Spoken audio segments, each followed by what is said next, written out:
Hi, I'm Jan Risher with the Times-Picayune, the Advocate, and the Acadiana Advocate. And this week my column is about, well, it was inspired when I was thinking about the trip that my husband and I took in 2022 to Istanbul.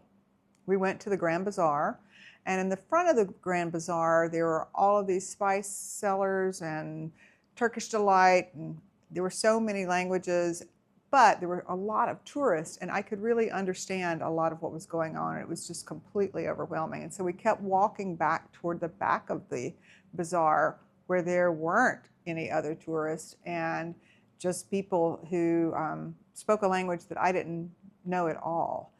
I was so much happier and so much more comfortable there, despite the irony of not understanding anything.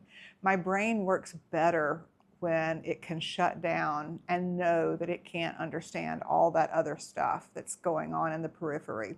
We found a little tea stand, and through charades and pointing, we were able to order tea like we had never had before, and the waiter even explained how to put the sugar cube right in our mouth just so to sip the tea appropriately.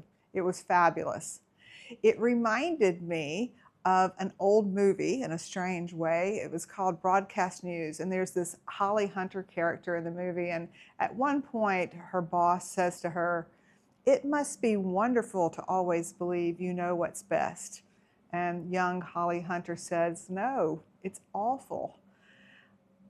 I got that, and I also got the way that people responded to her in that movie, and I thought, I need to watch myself not to be so much like that. And so for years, really almost decades, I tried very hard to dial myself back so that I wouldn't get on people's nerves the way that Holly Hunter had. And I did that unbelievably until I went to a dream workshop led by a nun, a Dominican nun from New Orleans named Sister Mary Ann. And through a process that I don't fully understand in a dream circle led by Sister Mary Ann, I shared a dream, and she basically told me that I don't need to hold back. I can be my full self all the time. And that day, I started living differently, to the point that some days I wear pink glasses and orange shoes. I just don't hold myself back anymore. And my living fuller goes beyond my sartorial choices